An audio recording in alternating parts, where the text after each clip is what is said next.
In this lesson, we're going to be looking at the central nervous system and associated structures. When we are going through this topic, please be aware that your textbook does go into more detail than what you need. So it's really important that you check your learning objectives and cross-reference that with the syllabus document. Here are some of the key words that we're going to be looking at in this topic. It's important that you are able to understand what these structures are and be able to describe them. The first thing we're going to be looking at are the protective layers that cover the brain and the spinal cord, and these are the meninges. There are three layers. The outer one, known as the dura mater, is the most fibrous, toughest covering. It is vascular, which means that it has a blood supply, and it is located on the most outer part of the CNS, closest to the bone. The middle layer, known as the arachnoid mater, is because of its filmy appearance, and it acts as a kind of sandwiching layer between the innermost layer and the outer. Underneath the arachnoid mater, just before we get to the third layer, the pia mater, we have a space that is filled with a liquid known as cerebrospinal fluid. More on that later. The inner layer is the most delicate. It's the one that is in closest contact to the brain and the spinal cord. Again, it's vascularized, so that tells us that it contains blood vessels, and it plays an important role in exchange of materials. So there's three functions of the meninges. First one is protection. Its three layers act as a physical protective barrier. It has a role in supporting the central nervous system by maintaining the shape of structures such as the spinal cord and also the blood vessels. And thirdly, it encloses this CSF or cerebrospinal fluid, and it will act as a shock absorber, an extra cushioning layer. These two diagrams just show you the location of the three layers of the meninges. Again, we can see the outermost fibrous covering here in close proximity to the cranium or the skull. We then have the arachnoid mater, and in the innermost layer you can see with the blood vessels on the surface is the dura mater. So when we remove, the pia mater. When we remove the pia mater, you can see that there's no blood vessels there. This diagram here shown in cross-section just illustrates those three layers again. So we would have the skin, and that yellow layer would be some of the fat. Then we have the cranium, the bone itself. We have the dura mater, arachnoid, and you can see those filmy, spidery, web-like processes hanging down here. And in that space, the subarachnoid space, you would have cerebrospinal fluid, and then in close proximity and contact with the cerebral cortex, this lighter pale purple region is the pia mater. This slide here shows a really good 2-minute video summarizing the meninges. I would definitely recommend that you go and watch that before moving on. This diagram is taken from your textbook, and it again shows a slightly different image of the meninges located in the brain and also in the spinal cord. Now with the spinal cord, I just want you to note that there's this extra layer of fat on the interface between the vertebrae, the bones of the spinal cord, and the spinal cord itself. And this is to allow free movement so that we're not in pain whenever we move in different directions. Also, I want you to notice that the spinal cord has a central portion called the central canal, and this is where cerebrospinal fluid flows. Now that we're talking about cerebrospinal fluid, a few things that we need to note. First of all, it has a really important role in protection. It acts as a shock absorber for the brain and the spinal cord. It will support the brain by adding buoyancy so that the cranium has this fluid surrounding it that the brain will be suspended in. And thirdly, the cerebrospinal fluid is a derivative of blood, so therefore it carries nutrients to brain cells and takes away any waste products. So just as a reminder, we are only focusing on the central nervous system at this point. So that's the area in blue in the circle, and down the middle here, the brain and the spinal cord. We've looked at the afferent and efferent divisions of the peripheral nervous system. Definitely something that you need to know. So if you need to go back and review that information, please do so. But right now, we're looking only at the central nervous system. This image of the brain is taken from your textbook, and these are the 5 areas that you must know for your syllabus. One thing I do want to point out to you, however, is that they have mislabeled the medulla oblongata. It's actually a bit lower down here. This swelling, this area here that they've labeled it as, is a different area of the brain called the pons. Okay, so please be aware of that. This diagram is more accurate, so you can see the medulla oblongata down here, and that large oval swelling, the pons, is further up.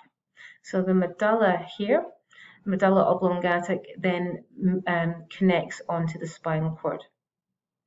Now in this diagram, we are looking at all the parts of the cerebrum and associated structures that you need to know. So from now on, we're going to address each of these in turn. First of all, looking at the cerebrum, you should be able to see that it's different from the spinal cord because we have white matter on the inside and grey matter on the outside. The surface of the cerebrum is known as the cerebral cortex, and this is where our grey matter is. This is where the most energetic processes take place because we have our cell bodies, dendrites, and some unmyelinated axons. Now, what we observe when we look at a picture of the cerebrum is that the surface is highly folded. Now, on this, the right-hand side here, you can see all those convolutions. Now, on the left, the pia mater has been left on. That's the inner layer of the meninges. And we know it's the pia mater because it's see-through, but we also have these blood vessels that have been colored in blue to add some contrast for us. When we look at the convolutions of the cerebrum, we notice that there are these little down, these down grooves in the cerebral cortex, and these are known as sulci, or singular sulcus. We also have these ridges known as the gyri, or gyrus if you're looking at one. And right down the center of the cerebrum here, we can see a longitudinal fissure that runs anterior to posterior, so front to back. And this longitudinal fissure actually separates the cerebral hemispheres into the right and left hemispheres. The sulci and gyri, as I mentioned before, help to increase the surface area to volume ratio of neurons in one particular area. So it really gives you an idea of how packed in with neurons the brain is. Hopefully you should be able to look at this cross-section of the cerebrum and be able to label each part. Have a go at labeling each of these in a clockwise fashion and then play the video to see if you got it right. Okay, so hopefully you were able to identify these different areas of the brain. We have this deep longitudinal fissure. We have a small dip called the sulcus, the ridges, the gyrus or gyri, we're talking about all of them. The outer layer of the cerebrum, darker part, is the grey matter, and the white matter is found underneath. Now, the two cerebral hemispheres are able to share information. So directly underneath this longitudinal fissure, we see this bundle of axons which behaves like a bridge. And these connect information from the right to the left cerebral hemisphere. This structure is known as the corpus callosum. So you should be able to identify where that is in the central nervous system, its name and its role.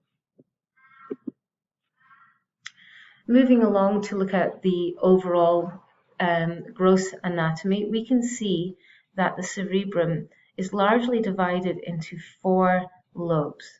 There is a 5th one that's found deeper in the brain, but for your syllabus, we just need to focus on these 4. So we have the temporal, it's at the side just above your ears, the frontal, parietal, and occipital lobes. Now, just to recap what we've learned so far, we know that the brain contains these 4 structures, but when looking at the cerebrum, we know that it's made of 2 cerebral hemispheres joined together by a bundle of nerve fibers known as the corpus callosum. The outer surface of the brain is known as the cerebral cortex and is made chiefly of grey matter.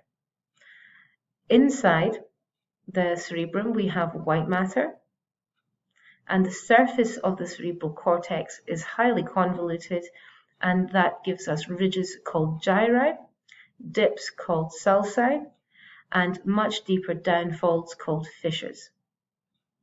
The cerebrum itself is made up of 4 main lobes. You have the frontal, temporal, occipital, and parietal.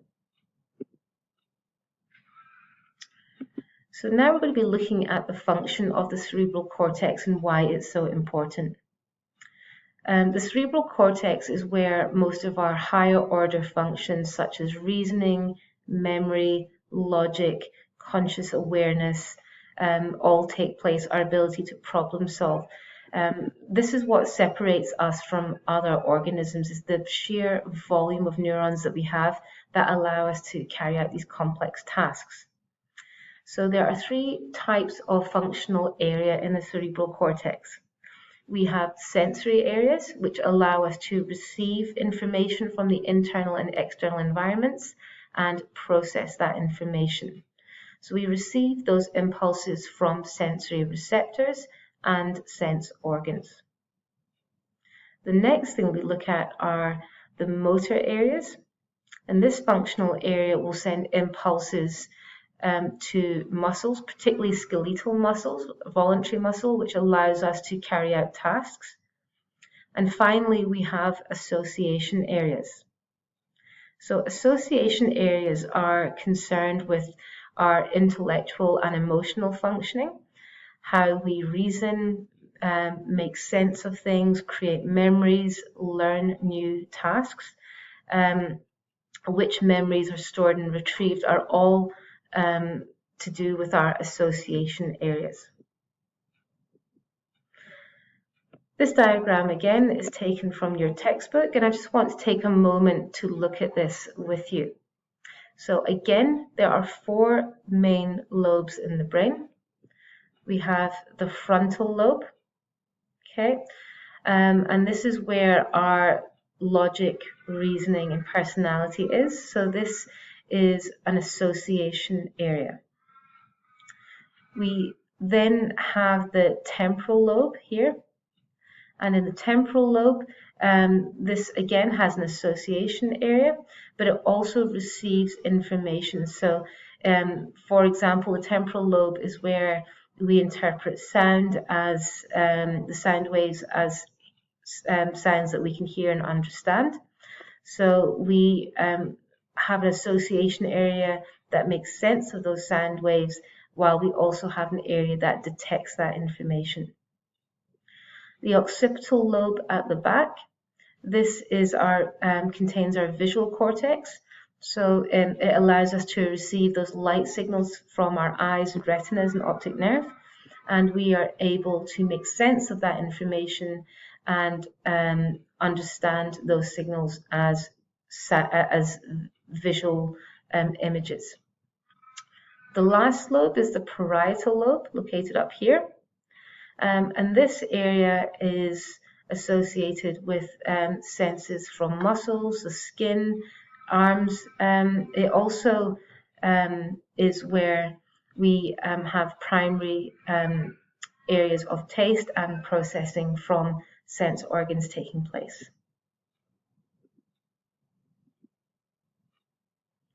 Okay, moving on from the cerebellum, at the back of the brain we have the cerebellum.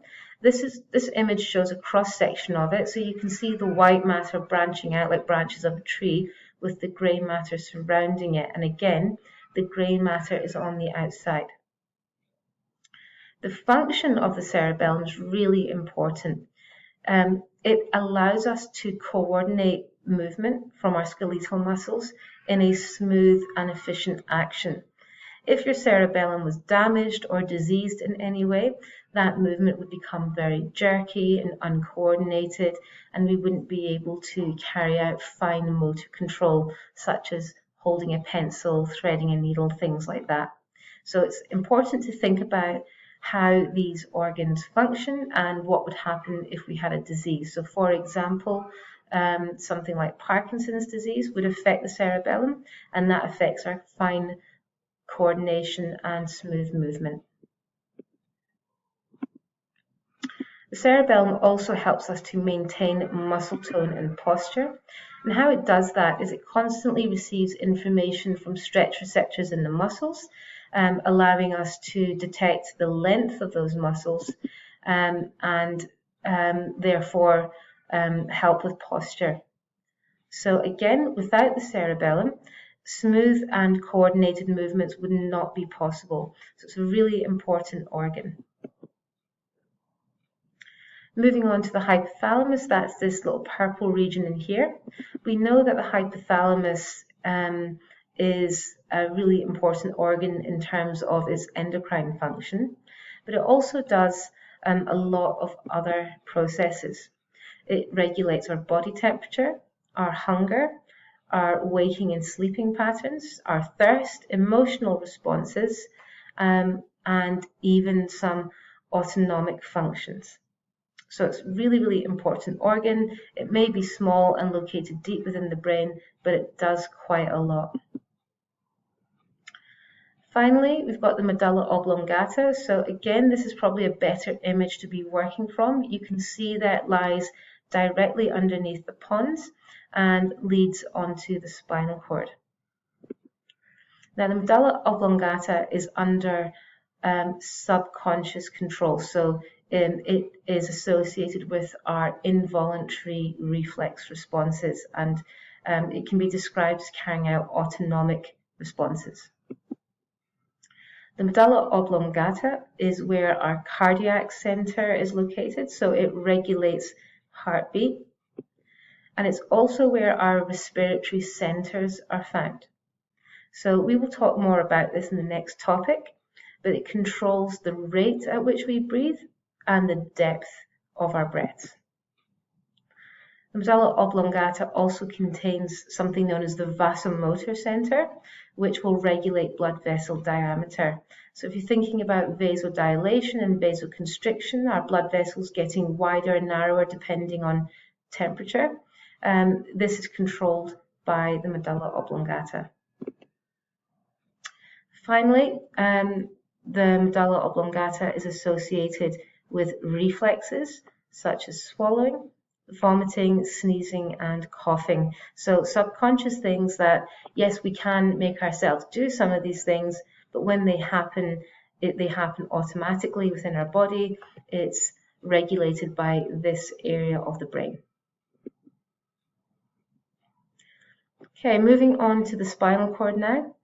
Let's take a moment to look at the structure of the spinal cord. So again, it's a long tube, about 44 centimeters, and it has these nerves coming out and going in.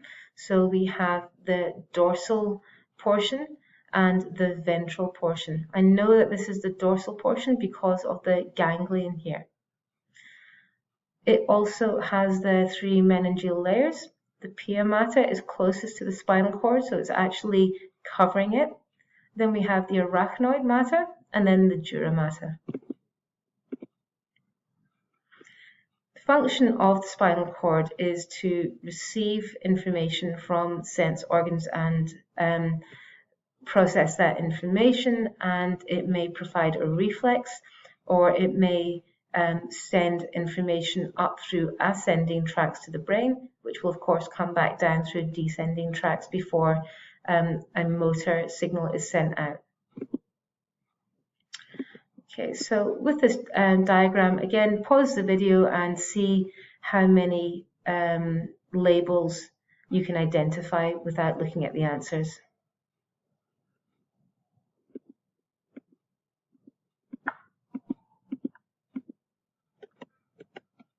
Okay, I hope you were able to label all of those. If you weren't, please go back and review the anatomy of the spinal cord.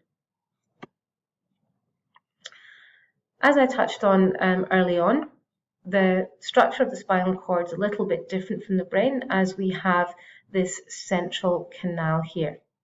So this is a space in the center of the spinal cord that is filled with cerebrospinal fluid, and its role is to help the spinal cord from collapsing in on itself. And remember that cerebrospinal fluid will also contain nutrients to supply the living tissue in the spinal cord with what it needs for respiration.